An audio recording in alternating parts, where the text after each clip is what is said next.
கிருபை என்றால் என்னுடைய ஒரு நோக்கத்தின் பிரகாரம் கர்த்தர் நம்மளை தகுதி இல்லாதவர்களை தகுதிப்படுத்துகிறது தான் கிருபை. புரியுதா? என்னுடைய எனக்கு கொடுத்த ஒரு ரெவலேஷன், தகுதி இல்லாதவர்களை தேவன் தகுதிப்படுத்துகிறது தான் கிருபை. நாம் எல்லாம் ஒரு தகுதியற்றவர்களாகியிருந்தோம், உலகத்தின் வாழ்க்கையிலே வாழ்ந்து கொண்டிருந்தோம். ஆனாலும் தேவனுடைய கிருபையினாலே தேவன் நம்மளை தகுதிப்படுத்தி அவர் நம்மளை ரட்சித்திருக்கிறார். இத்தனை பேருக்கு புரியுது? இந்த நாளிலே தேவன் நம்மளை ரட்சித்திருக்கிறது அவருடைய கிருபை தான். அவருடைய கிருபை இல்லாமல் நாம் என்ன செய்ய முடியாது? வாழ முடியாது. அதான் சொல்லுகிறது, உங்க கிருபை தான் என்னை தாங்குகின்றது, உங்க கிருபை தான் என்னை நடத்துகின்றது. அதான் சொல்லுகிறது, கிருபையே தேவ கிருபையே, மாறாத நல்ல கிருபை அவருக்கு தான். அவர் நமக்கு தந்திருக்கிற கிருபை தான் மாறாமல் நிற்கிறது. அவர் உண்மை உள்ளவர்களாகி நம்மோடு கூட, மாறாதவர்களாகி அதில் அன்போடு நம்மோடு கூட அவர்கள் நடந்து கொண்டிருக்கிறார். எத்தனை பேர் அது புரிந்துக்கிடுங்கன்னு நினைக்கிற தெரியாது. ஆனால் நான் உணர்ந்து கொண்டிருக்கிறேன் அவருடைய சமூகத்தில் தேவன் நம்மோடு கூட இருக்கிறார். அதில் தேவன் நம்மோடு கூட இருந்து நமக்கு கிருபை அளித்து கொண்டிருக்கிறார். தேவனுடைய கிருபை நமக்கு தந்து கொண்டே இருக்கிறார். அதில் அதுக்கான ஆதாரமாய் நாம் எடுக்கலாம் வசனத்தை. அல்லேலூயா. கலாத்தியர் 2ஆம் அதிகாரம் 21ஆம் வசனத்தை நாம் எடுப்போம். கலாத்தியர் 2:21 எடுத்தவர்கள் வாசிக்கலாம். நாம் தேவனுடைய கிருபையை விருதாவாக்குகிறதில்லை, நீதியானது நியாயப்பிரமாணத்தினாலே வருமானால் கிறிஸ்து மரித்தது வீணாயிருக்குமே. அப்போஸ்தலனாகிய பவுல் கலாத்தியருக்கு எழுதுகிறான், நான் என்ன செய்யவில்லையா, நான் தேவனுடைய கிருபை என்ன செய்யவில்லையா, விருதாவாக்குகிறதில்லை. அதனுடைய அர்த்தம் நீங்க புரிந்துக்கிடணும். நமக்கு தேவன் கிருபையை கொடுத்திருக்கிறாங்க, ஆனால் நாம் இந்த நாளிலே விருதாவாக்கி கொண்டிருக்கிறோம். தேவனுடைய கிருபையை நாம் விருதாவாக்கி கொண்டிருக்கிறோம். எப்படி? யாருக்கு தேவனுடைய கிருபை கிடைக்கும்? யாருக்கு தேவனுடைய கிருபை கிடைக்கும்? அப்போஸ்தலனாகிய பவுல் சொல்லுகிறான், எனக்கு தேவன் கொடுத்த கிருபையை நான் என்ன செய்ய மாட்டேன்? விருதாவாக்க மாட்டேன். அப்போஸ்தலனாகிய பவுல் விருதாவாக்காமல் இருக்க போய் தான் அவ்வளவு அதிகாரங்களை எழுத முடிந்தது தேவனுடைய சமூகத்திலே. அப்படிப்பட்ட ஒரு அப்போஸ்தலனாய் இருந்தால் யாரு? அப்போஸ்தலனாகிய பவுல். அவன் தேவனுக்கு பயந்தவனாய் இருந்தான், தேவன் சொன்னபடி எல்லாம் நடந்தவனாய் இருந்தான். ஆனால் அவன் ரட்சிக்கப்படுகிறதுக்கு முன்னாடி அவன் ஹல்லேலூயா தேவனுடைய பிள்ளைகளை அவன் என்ன செய்தான்? உபத்திரவித்துக் கொண்டிருந்தான். அவன் என்ன செய்து கொண்டிருந்தான்? துன்பப்படுத்தினார்கள் என்று சொல்லப்படுகிறது. துன்பப்படுத்தினான். யாரே? கிறிஸ்தவர்களை துன்பப்படுத்தினான். அப்போஸ்தலனாகிய பவுல் ரட்சிக்கப்பட்ட பிற்பாடு அநேக லேகனங்களை எழுதும்படிக்காக தேவன் அவனை எடுத்து பயன்படுத்தினார். எப்படி? தேவனுடைய கிருபை அவன் மேல் இறங்கினதினால, தேவனுடைய கிருபை அப்போஸ்தலனாகிய பவுலின் மேல் இருந்ததினால அவர் லேகனங்களை எழுதினார். எத்தனையோ லேகனங்களை எழுதி அது ஒரு நமக்கு நம்மளுடைய கரங்களிலே தேவாவியினாலே எழுதப்பட்டு நம்மளுடைய கரங்களிலே நாம் வைத்துக் கொண்டிருக்கிறதாய வேத புஸ்தகம்.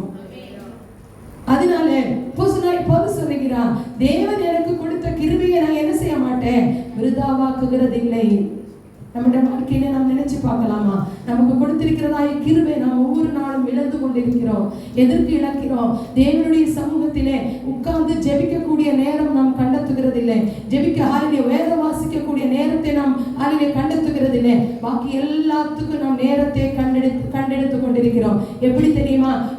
உன்னுடைய தேவைக்காக, நம்மளுடைய தேவைக்காக நாம் என்ன செய்கிறோம்?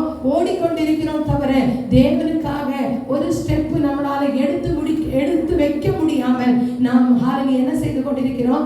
பதட்டம் அடைந்து கொண்டிருக்கிறோம். தேவனுடைய சமூகத்தில் நமக்கு நிற்க முடியல. எதனால? நாம் நம்மளுடைய சுயத்துக்காக ஒவ்வொரு நாளும் ஓட போய் தேவனுடைய சமூகத்தை விட்டு விலகுகிறவர்களாய் காணப்படுகிறது. தேவன் இன்னைக்கு உங்கள் மேல இரக்கம் பாராட்டியதுனால இன்னைக்கு நீங்க இந்த இடத்துல உட்கார்ந்து இருக்கிறீங்க. அது தேவனுடைய கிருபை. அவர் கொடுத்ததான் இரக்கம். அதனால அந்த இரக்கத்தையும் கிருபையும் நாம் என்ன செய்யக்கூடாது? மறந்து போயிடக்கூடாது. அவர்களுக்கு நன்றி செலுத்துகிறவர்களாய் நாம் காணப்படலாம். அப்போஸ்தலனாகிய பவுல் சொல்லுகிறார், கிருபையினாலே நாம் ரட்சிக்கப்பட்டிருக்கிறோம். எதனால? கிருபையினாலே நாம் ரட்சிக்கப்பட்டிருக்கிறோம். தேவன் கொடுத்த கிருபையினாலே, தேவன் கொடுத்த கிருபையினாலே நாம் நீயும் உலகத்துக்கு வாழ்ந்து கொண்டிருந்த நம்மளே பாவத்துக்கு மரித்து நீதிக்கு பிழைக்கும்படிக்காக தேவன் நம்மளே என்ன செய்தார்?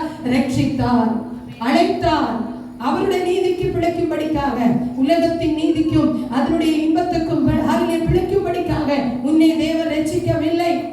தேவன் ரட்சித்ததின் நோக்கம் நீ ஆண்டவருக்காக வாழணும், ஆண்டவருக்காக நீ ஓடணும், ஆண்டவருக்காக ஹல்லேலூயா தேவனுடைய ஹல்லேலூயா கரங்களிலே நாம் பிடிக்கணும். ஒவ்வொரு நாளும் தேவனுடைய கரங்களிலே பிடிக்கணும் என்பதுதான் தேவன் வாஞ்சிக்கிறது. நாம் அதை ஹல்லேலூயா என்ன செய்து கொண்டிருக்கிறோம்? அசட்டை பண்ணி கொண்டிருக்கிறோம். தேவனுடைய கரத்தை நம்மளால பிடிக்க முடியல. அதனால தேவனும் நம்மளுடைய கரங்களை பிடிக்க மறந்து விடுவோம். ஞாபகம் வச்சுக்கோங்க, நீங்கள் செலவிடுகிற நேரங்கள், கர்த்தருடைய சந்நிதியில செலவிடுகிற நேரங்களில தான் தேவன் உன்னுடைய கரத்தை பிடிக்க முடியும். நீ ஜெபிக்க மறந்தால் ஆண்டவர் மறந்து விடுவாங்க. அதனால தயவு செய்த ஜெபிக்கவும் வேத வாசிக்கவும் மறந்துடாதீங்கள். எத்தனை பேருக்கு புரியுது? ஜெபிக்கவும் வேத வாசிக்கிறதுக்கும் மறக்கக்கூடாது. எல்லாரும் எழுத்தாணிகள் தெரிந்தவர்கள், எழுத்தை படித்தவர்கள், தமிழ் வாசிக்க தெரியும், வசனத்தை வச்சிருக்கிறீங்க, பைபிள் கரங்களிலே தேவன் கொடுத்திருக்கிறாங்க. அதன்படி ஒவ்வொரு நாளும் வேதத்தை வாசித்து தேவனுடைய இரக்கத்தையும் கிருபையும் பெற்றுக்கொள்ளுங்கள். உங்க கருத்துல தான் இருக்கு. ஆமென். இந்த நாளிலே அப்போ பவுல் சொல்லுகிறார், நாம் என்ன செய்யக்கூடாது? எனக்கு கிடைத்த கிருபையை நான் என்ன செய்யக்கூடாது? விருதாவாக்கிடக்கூடாது. உனக்கு கிடைத்த கிருபை, அழிந்து போகிற பிள்ளைகளுக்காக ஜெபியுங்கள். எத்தனையோ ஜனங்கள் என்ன செய்கிறார்கள்? அழிந்து போய் கொண்டிருக்கிறார்கள். அவர்களை தேவனுடைய கிருபையால் மீட்கும்படிக்காக, நாம் பெற்றுக்கொண்ட ரட்சிப்பை அவர்களும் அறியும்படிக்காக, அவர்களுக்காக ஒரு மன்றாட்டின் ஜெபம் நாம் ஏறெடுக்கணும். அதுக்கு தான் தேவன் நம்மளை அழைத்திருக்கிறார். சுவிசேஷம் சொல்ல முடியலனாலுமே அவர்களுக்காக முழங்கால் படியுங்க. அதான் புலம்பல்ல சொல்லுகிறார், உன் ஆகாரத்தை தண்ணீர்களுக்கு மேல போடு, அநேக நாட்களுக்கு பிற்பாடு அதன் பலனை நீ என்ன செய்வாய்? காண்பாய். நீ போட்டாதான் காண முடியும், போடாம பார்க்க முடியாது. நாம் போடணும். ஹல்லேலூயா. இந்த நாளிலே நாம் போடுகிறவர்களாய் காணப்படணும். தூங்காதீங்க. தூங்குறவர்கள் ஒரு அல்லேலூயா சொல்லுங்களேன். தேவனுடைய சமூகத்தில் வந்து வார்த்தையை கேட்கும் போது தூங்கக்கூடாது. தயவு செய்து தூங்காதீங்க. மோகலையிட்டு வந்து உட்காருங்க. இந்த நாளிலே தேவனுடைய சமூகத்திலே உன் ஆகாரத்தை தண்ணீர்களுக்கு மேல போடு. நாம் இப்பொழுது விதைக்கிறது தான் விதை. போன நாட்களிலே சொன்னது போல, நாம் விதைக்கிற நேரத்துல நாம் விதைச்சுதான் ஆகணும். அறுக்கிற நேரத்தில் அறுக்கணும். இல்லாத பட்சத்தில் அறுக்க முடியாது. நீ விதைச்சாதான் அறுவடை உண்டு. நீ விதைக்காவிட்டால் அறுவடை எடுக்க முடியாது, பலனை பார்க்க முடியாது. நான் விதைச்சு கொண்டே இருக்கு. இது என்னத்தின் காலம்? விதைக்கிற காலமா இருக்கிற. நீ விதைக்கணும். நான் விதைக்கிற காலத்தில் விதைக்காமல் அறுக்க முடியாது. நீ விதைக்கணும், விதைச்சாதான் அறுக்க முடியும். அதனால இந்த நாளிலே தேவனுடைய கிருபையை நாம் என்ன செய்யக்கூடாது? விருதாவாக்கிடக்கூடாது. தேவன் நமக்கு கொடுத்திருக்கிறதாய் கிருபை ஒவ்வொரு நாளும் அது காலைதோறும் புதிதாக்கிறதா இருக்கிறது. புலம்பல் 2ஆம் அதிகாரம் 3ஆம் அதிகாரம் நான் வாசிக்கும் போது அதிலே சொல்லப்படுகிறது. 3:22-23 நாம் நிர்மூலமாகாமல் இருக்கிறது கர்த்தருடைய கிருபையே. அவருடைய இரக்கங்களுக்கு என்ன இல்லையா? முடிவில்லை. நாம் நிர்மூலமாகாமல் இருக்கிறது யாருடைய கிருபை? கர்த்தருடைய கிருபையே. நாம் நிர்மூலமாகாமல் இருப்பது, நிர்மூலம் என்றால் உங்களுக்கு புரியும், அழிவு, அழியாமல் இருக்கிறது. தேவனுடைய சமூகத்தில் வந்து நிற்கிறது. அது அவருடைய கிருபை ஒன்று மட்டும்தான். அவருடைய கிருபை இல்லாமல் நாம் இப்படி உட்கார்ந்து தேவனை ஆராதிக்க முடியாது. தேவன் நமக்கு கொடுத்திருக்கிறதா ஈவு, இரக்கம். அதான் வசனம் சொல்லுகிறது, அவருடைய இரக்கங்களுக்கு என்ன இல்லையா? முடிவே இல்லை. அவர் இறங்குகிற தேவன். நீ தவறு செய்தாலும் தேவன் உன்னை பக்கத்துல வந்து உன் தவறுகளை நீ மன்னி என்று ஆண்டவர்கிட்ட கேளுங்க.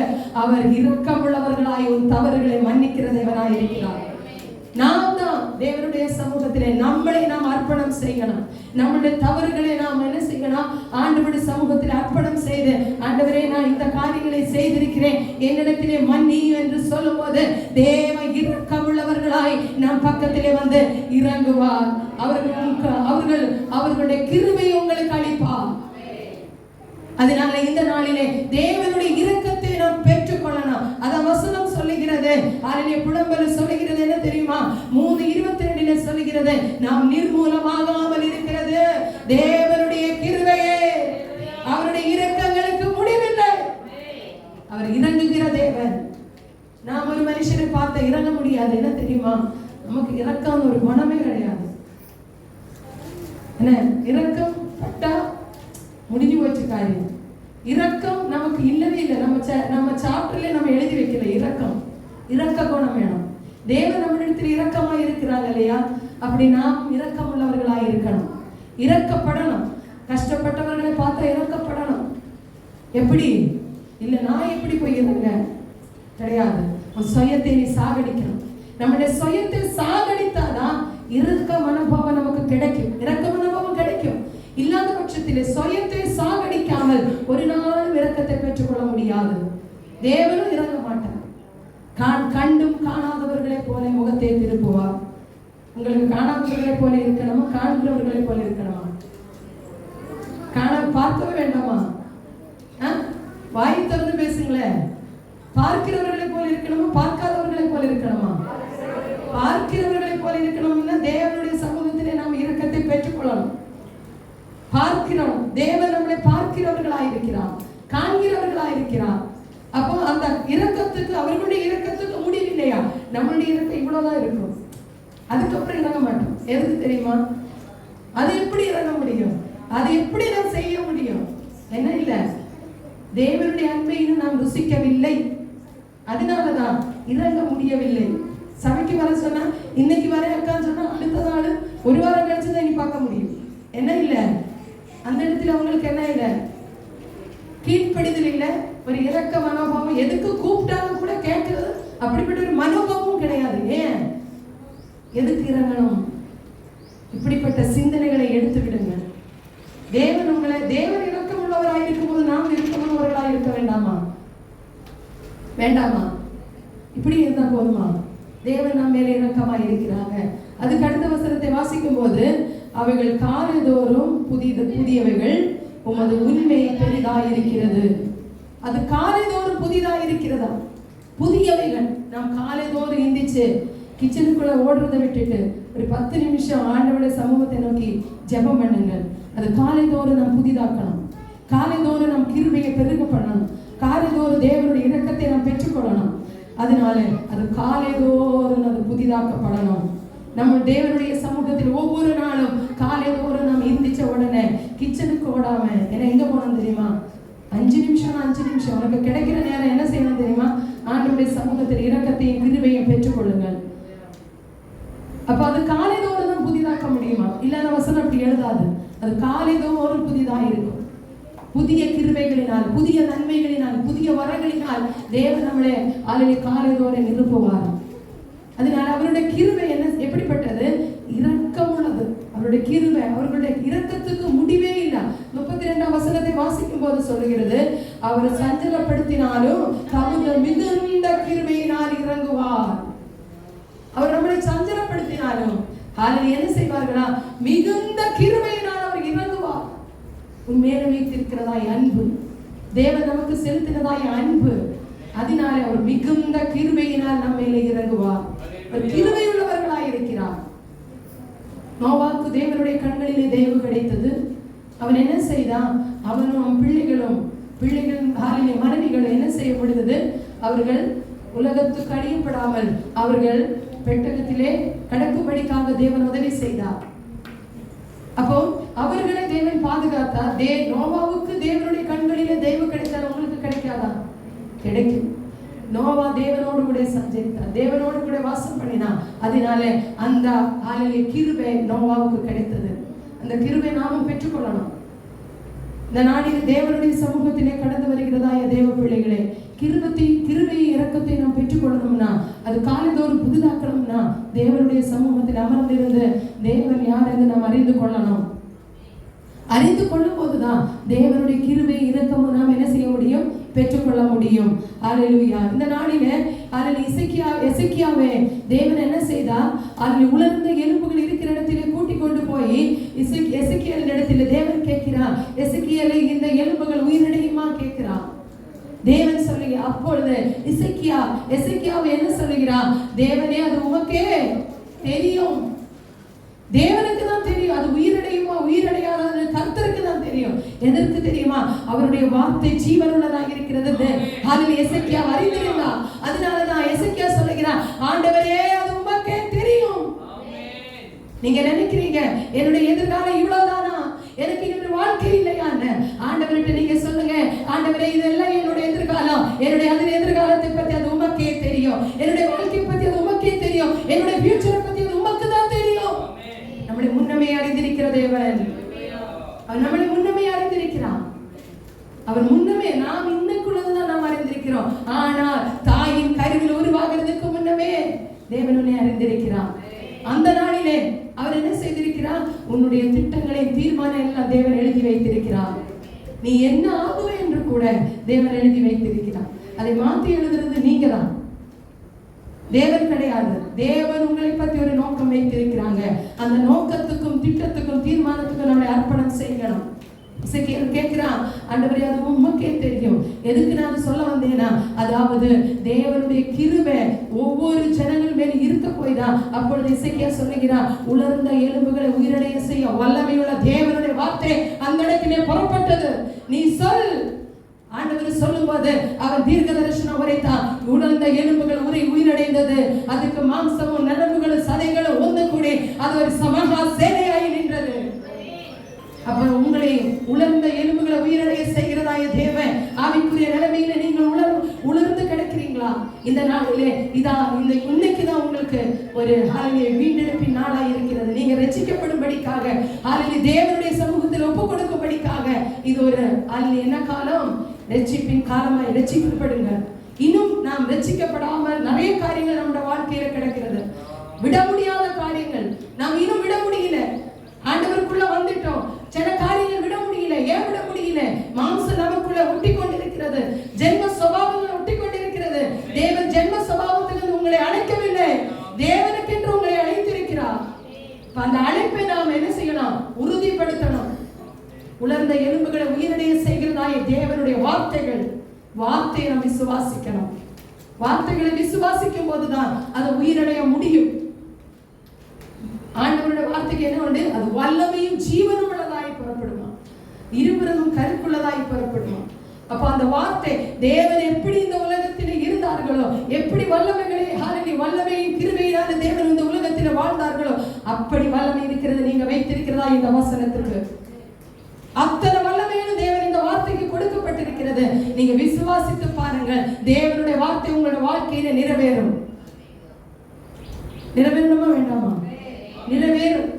இப்ப வார்த்தைகளை நாம் பிடித்தாதான் இந்த நாளிலே தேவனுடைய சமூகத்திலே தேவனுடைய இரக்கத்தை நாம் பெற்றுக்கொள்ள முடியும். அடுத்ததாக ஹல்லேலூயா, சங்கீதம் 107:43 நாம் பார்க்கும்போது, எவன் ஞானம் உள்ளவனோ அவன் இவைகளை என்ன செய்யுமா? கவனிக்க கடவன். எவன் ஞானம் உள்ளவனோ அவன் இவைகளை கவனிக்க கடவன். ஞானம் உள்ளவன் கர்த்தருடைய கிருபைகளை உணர்ந்து கொள்வான். எவன் ஞானம் உள்ளவனோ இவங்களை என்ன செய்வானா? கவனிக்க கடவன். ஞானம் உள்ளவன். நமக்கு ஆண்டவர் ஞானத்தை கொடுத்திருக்கிறாங்க, இவங்களை நாம் கவனித்து பார்க்கணும். தேவனுடைய கிருபை கவனித்து பார்க்க. அதுக்கப்புறம் சொல்லுகிறது, ஞானம் உள்ளவன் கர்த்தருடைய கிருபைகளை என்ன செய்வானா? உணர்ந்து கொள்ளுவான். ஞானம் உள்ளவன் கர்த்தருடைய கிருபையை உணர்ந்து கொள்ளுவான். உணராமல் இருக்க முடியாது. ஒன்னே ஒன்று போதும், என்ன தெரியுமா?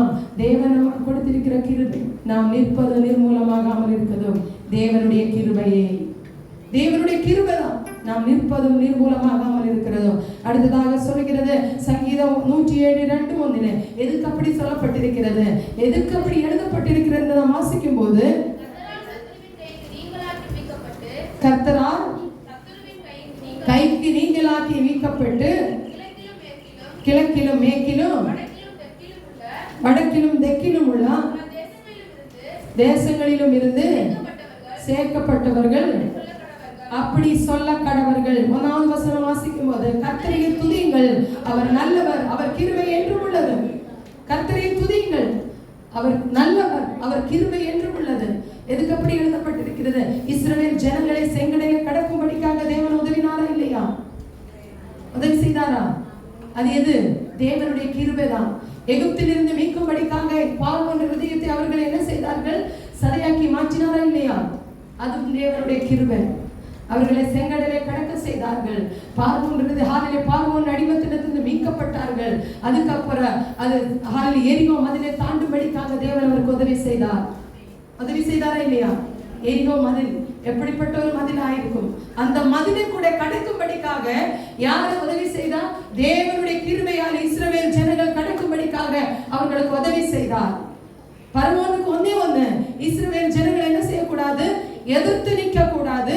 இரண்டாவது, அவர்கள் என்ன செய்யக்கூடாது? அவர்கள் பெருகக்கூடாது. மூணாவது, அவர்கள் போய்விடக் கூடாது என்று பார்வோனுக்கு இருந்தது. அப்படி இருக்க போய் தான் பார்வோனுடைய இருதயம் கடினப்பட்டு கொண்டே இருந்தது. ஆனால் அந்த கடினமான இருதயத்தை தேவன் உடைக்கும்படிக்காக பார்வோனுக்கு இரக்கம் செய்தார். இரக்கம் செய்ய போய் வாக்குத்தத்த நாட்டை அவர்கள் சுதந்திரிக்க கூடாதுன்னு நினைச்சு அவர்கள் இருதயம் கடினப்பட்டது. வாக்குத்தத்தத்தை நிறைவேறினாங்களே இல்லையா? நிறைவேற்ற நிறைவேற்றினார்கள். தேவன் உண்மையுள்ளவர்களாக இருந்தார். ஆனால் இஸ்ரவேல் ஜனங்கள் வழியறிகள் என்ன செய்தார்கள்? தேவனுக்கு விரோதமாய் அவர்கள் முறுமுறுத்தார்கள். முறுமுறுத்தவர்கள் என்ன ஆனார்கள்? அங்கே மடிந்தார்கள். ஆனா தேவனை மட்டும் ஆண்டிக் கொண்டவர்கள் மட்டும்தான் கானான் தேசத்திலே பிரவேசிக்க முடிந்தது. அதனால தேவன் மேல் இரக்கம் வைத்திருக்கிறாங்க. நாம் பெருகக்கூடாது, நம்மளுடைய ஆசீர்வாதத்தை பெற்றுக்கொள்ள கூடாது என்று எல்லாரும் நினைப்பாங்க. எப்படி தெரியுமா? நீ பெருகினா, நீ இந்த நாளிலே ஆசீர்வாதத்தை பெற்றுக்கொண்டா நீ என்ன செய்ய முடியாது? இந்த உலகத்தின் வாழ்க்கைக்கு நாம் போக முடியாது. அதனாலே சத்ருவானவன் உன்னுடைய ஆசீர்வாதத்தை தடை பண்ணும்படிக்காக உனக்குள்ள ஒவ்வொரு காரியங்களும் ஒவ்வொரு சிந்தனைகளையும் போட்டு தேவன் பக்கமாய் திரும்ப கூடாதபடிக்கு உன்னுடைய மனசை என்ன செய்வார்? கட்டி வைப்பார். இந்த கட்டுகளை நீங்க தான் உடைக்கணும். நீ ஆசீர்வாதத்தை பெற்றுக்கொள்ளணுமா? கட்டுகளை உடைக்கணும். நீ ஆசீர்வாதத்தை பெற்றுக்கொள்ளணுமா? தடைகளை நீக்குகிறதாய கர்த்தர் உன்னோடு கூட இருக்கிறாங்க. நீ விசுவாசிக்கணும். விசுவாசிக்கும் போது தடைகளை உடைக்கிறதாய தேவன் நம் கூடவே வருவார். நாம் தான் செய்யணும். நம் கருத்துல தான் இருக்கிறது. தடைகளை உடைக்கணுமா வேண்டாமா? தடைகளை உடைக்கணும். நாம் தேவனுடைய சமூகத்தில் அர்ப்பணம் செய்யணும். வாக்குத்தத்தத்தை நாம் பெற்றுக்கொள்ளணும். ஆசீர்வாதத்தை பெற்றுக்கொள்ளணும். பிள்ளைகள் பெற்றுக்கொள்ளணும். எல்லாரும் நம்முடைய குடும்பத்தில் ஆசீர்வாதமாய் இருக்கணும். அதுதான் தேவன் விரும்புகிறார். தேவன் நம்மளை எதற்காக அழைத்திருக்கிறார்? எதுக்காக? தெரிஞ்சது சொல்லுங்களேன். எதற்காக அழைத்திருக்கிறார்? கர்த்தருடைய சித்தம் நிறைவேற்றும்படிக்காக அழைத்திருக்கிறார். இப்படி உட்கார்ந்துபடிக்காக அழைத்திருக்கிறாங்களா? நான் இப்படியே இருக்க ஆண்டவரே, என்னால ஒன்றும் முடியாது, வாழ்க்கை இதோட முடிஞ்சது இல்ல. தாயின் கருவில் உருவாகிறதுக்கு முன்னமே தேவன் உன்னை தெரிந்து கொண்டார். எரேமியாவு தேவனுடைய சமூகத்தில தீர்க்க தரிசனங்களை உரைக்கும் போது அவருக்கு எத்தனை வயசா இருந்ததா? 8 வயசுள்ள சிறுபாலனாய் இருந்தான். அவனே எரேமியாவு சொல்ற இது எப்படி ஆகும் என்று எரேமியாவு தேவனிடத்துல கேட்கும் போது, நீ இப்போ இருக்கிறதா நீ பார்க்கிறேன், ஆனா நீ தாயின் கருவில் உருவாகிறதுக்கு முன்னமே நான் உன்னை ஒரு தீர்க்கதரிசியாய் பார்த்தேன். தாயின் கருவில் உருவாகிறதுக்கு முன்னமே தேவன் நீ யாரா இருக்கிறோம் என்று எழுதி இருக்கிறாங்க. தேவனுடைய அழைப்பை உறுதிப்படுத்துங்க. தேவனுடைய அழைப்பை உறுதிப்படுத்தும் போதுதான் அந்த வரங்களை நான் பெற்றுக்கொள்ள முடியும். அதனால இந்த நாளிலே வாக்குத்தத்தம் நமக்கு கொடுத்திருக்காங்கன்னா அவர் வாக்கு கொடுத்த தேவன் உண்மை உள்ளவர்களாய் இருக்கிறாங்க. நாம் தான் அதை பிடித்து ஆண்டவருடைய சமூகத்திலே மன்றாடணும். மன்றாட்டின் ஜெபத்தை நாம் ஏறெடுக்கும் போது தேவன் கிருபையாய் இறங்குவார். தேவன் கிருபையாய் இறங்குவார். அவருடைய கிருபை வேண்டாமா? அவருடைய கிருபை நமக்கு வேணும்னு நாம் மன்றாடணும். ஒவ்வொரு நாளும் நம்முடைய பிள்ளைகளுக்காக, நம்முடைய சபைக்காக, கொடுக்கப்பட்ட விசுவாசிகளுக்காக ஒவ்வொருத்தருக்கும் நாம் மன்றாடும் போது தேவன் இரக்கம் உள்ளவர்களாயும் பக்கத்தில் வந்து நிற்பார். இப்ப இந்த நாளில் தேவனுடைய சமூகத்தில் நாம் இரக்கத்தை பெற்றுக்கொள்ளுவோம். பெற்றுக்கொள்ளாமல் அப்படியே என்ன செய்யக்கூடாது? இருக்கக்கூடாது. தேவனுடைய கிருபைகளும் வரைகளை நாம் பெற்றுக்கொள்ளணும். தேவனை அறிந்திருக்கிறதாய் தேவனுடைய பிள்ளைகள் இதே ஒரு ஜபத்தோட, இதே ஒரு அன்னிவாசியோட, இதே ஒரு பாடலோட கடைசி வரைக்கும் இருக்கக்கூடாது. புரியுதா? தேவன் கொடுத்திருக்கிற வரங்களை நாம் தேவன் தாளந்துகளை கொடுத்திருக்காங்க. அதான் தாளந்துகள் கதைகளை தேவன் சொன்னாங்க. 5 கிடைத்ததை என்ன செய்தானா 5ஆ மாற்றினான். நமக்கு கொடுத்திருக்கிற தாளந்து 1ஆ இருக்கட்டும் 2ஆ இருக்கட்டும், அது டபுள் மடங்கா மாறணும். மாறும்போதுதான் அல்லேலூயா தேவன் நம்மளை புதைத்து வைக்கும்படிக்காக அழைக்கவில்லை. ஒரு தாளந்து கிடைச்சவன் என்ன செய்தானா அதை மண்ணுக்குள்ளே புதைத்து வைத்தான். மண்ணுக்குள்ளே புதைத்து வைக்க போய் அவனுக்கு என்ன செய்யவில்லை, அவன் எங்க போனான், இருட்டும் அந்தகாரம் நிறைந்தா ரூமுக்குள்ள தேவன் என்ன செய்தா தள்ளிவிட்ட. நான் உன்னே அறியேன். அப்படி உங்களை தேவன் அழைக்கவில்லை. தேவனுடைய இரக்கத்தை தேவன் உங்களுக்கு கொடுத்திருக்கிறாங்க. அந்த இரக்கத்தையும் கிருபையும் பெற்றுக்கொண்டு ஒவ்வொரு நாளும் தேவனுக்கு என்று நாம் வாழணும். ஒவ்வொரு நாளும் தேவனுக்கு என்று நாம் வாழும்போதுதான் அதில் தேவன் நமக்கு இரக்கமாய் இருப்பார்.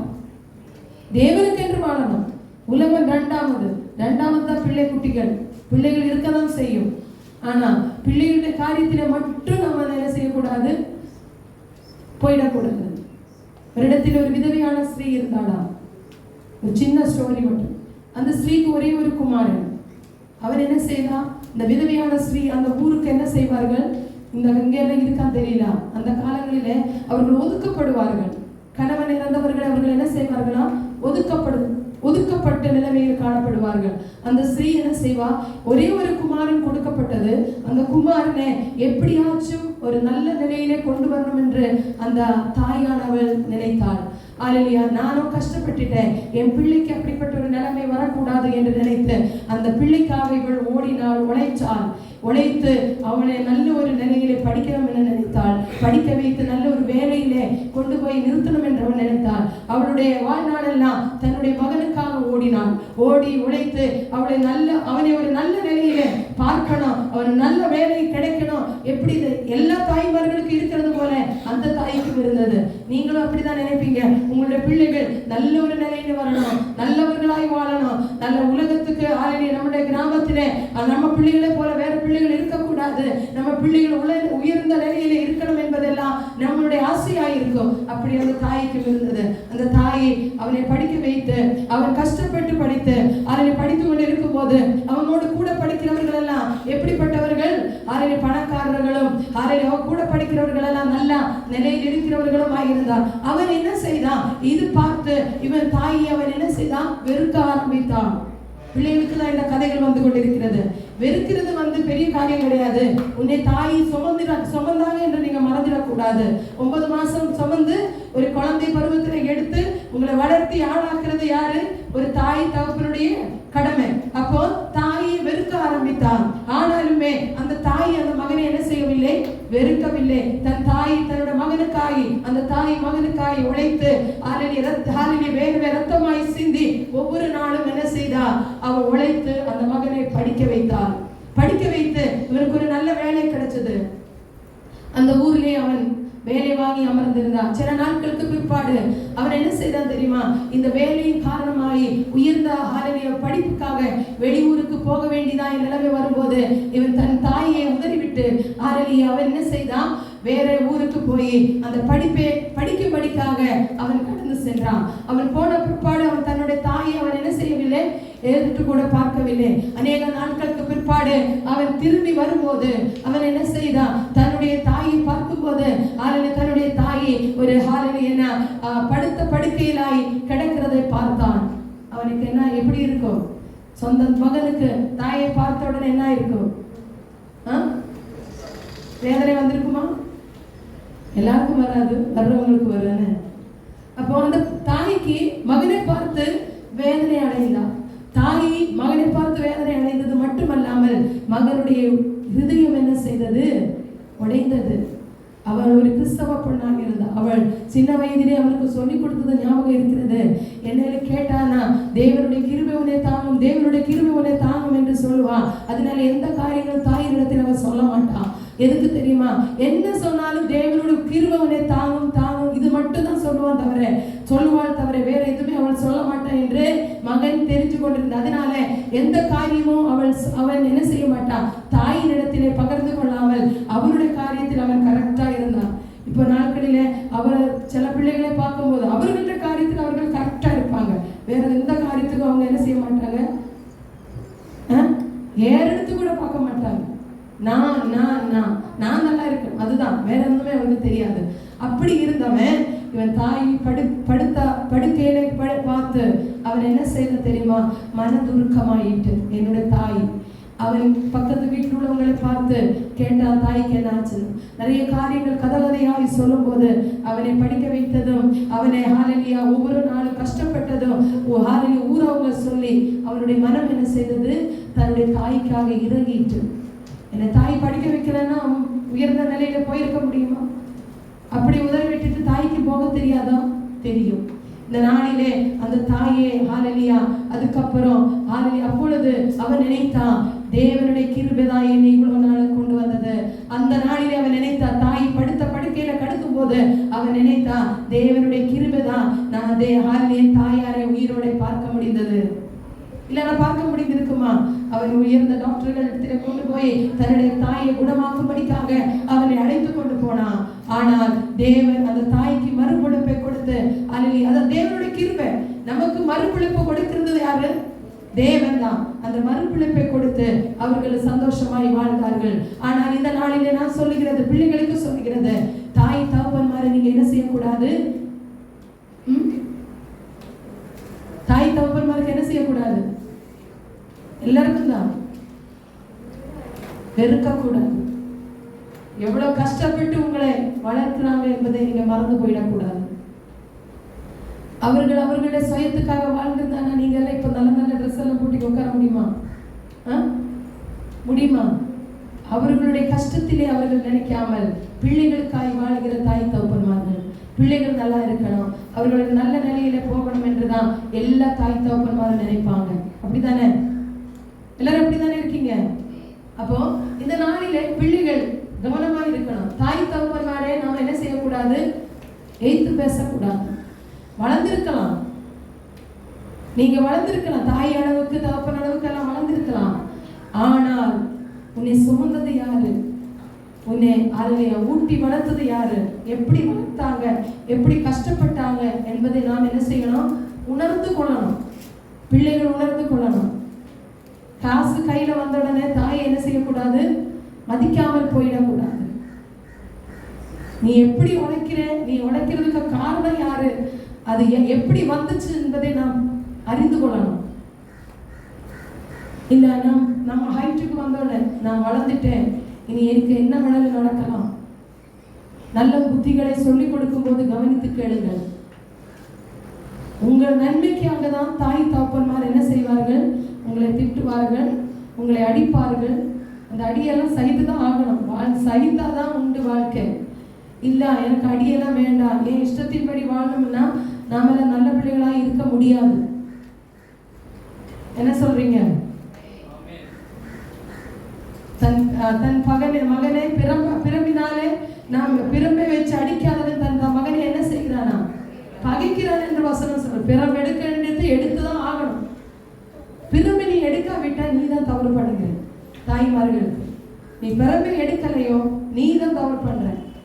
எடுக்க மறந்துருப்பீங்க, அதான் சில பிள்ளைகள் கேட்காம போறாங்க. புரியுதா? அதனால இந்த நாளிலே நீங்கள் பிறப்பை எடுத்துதான் ஆகணும். எந்த இடத்துல வளர்ந்திருக்கலாம், அடி கொடுக்க வேண்டிய இடத்துக்கு கொடுத்துதான் ஆகணும். பிள்ளைகளுக்கு தேவன் நம்மளிடத்தில் இரக்கமா இல்லையா? அவர்கள் நமக்காக பிக்கப்படவில்லையா? நொறுக்கப்படவில்லையா? ரத்தத்தை சிந்தவில்லையா? உங்களை பிள்ளைகளை நல்வழி நடத்தும்படிக்காக நீங்க பிறம்பு எடுக்கதான் செய்யணும். அதனால இல்லை அவங்க வளர்ந்துட்டா இனி நான் ஒன்றும் சொல்ல முடியாது.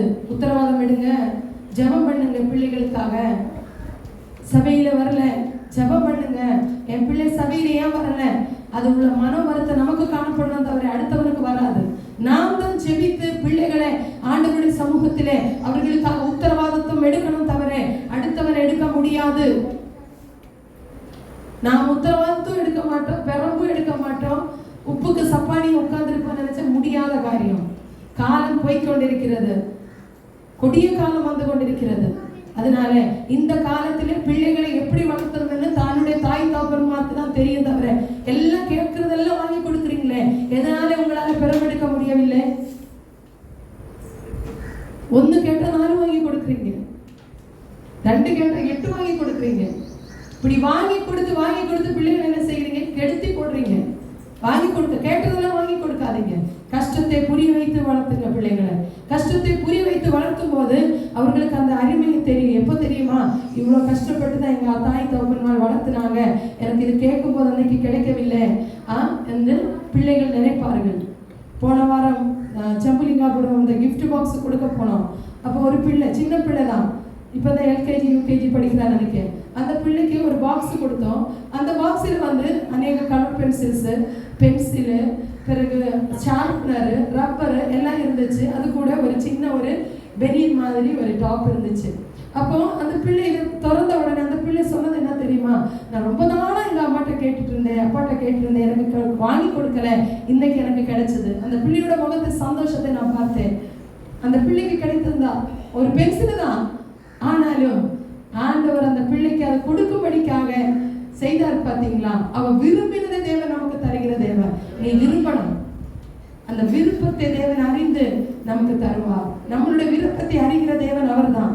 அந்த பிள்ளை ஆண்டவருடைய சமூகத்தில் அந்த நேரத்தில் நான் ஆண்டவருக்கு நன்றி சொன்னேன். ஆண்டவரே, அந்த பிள்ளைக்கு நமக்கு தெரியாது, நம்மகிட்ட சொன்னது கிடையாது, சண்டே கிளாஸ் தான் எடுக்க போறோம், ஆனால் அந்த பிள்ளை அதை விரும்பினா தேவன் அவளுக்கு கொடுத்தாள்.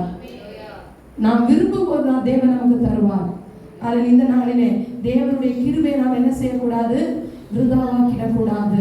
நாம் நிற்பதும் நிர்மூலமாக்காமல் இருப்பதும் தேவனுடைய கிருபை ஒன்றுதான். ஹல்லேலூயா. அதனால இந்த நாளிலே பாட்டுக்காரன் பாடுகிறான். ஹல்லேலூயா. எப்படி தெரியுமா? நீங்க நினைச்சால் எனக்கு அது ஆசீர்வாதம் தான், நீங்கள் மறந்தா நான் எங்கே போவேன்? தேவகுமாரா தேவகுமாரா என்ன நினைச்சிடுங்க, தேவகுமாரா தேவகுமாரா கொஞ்ச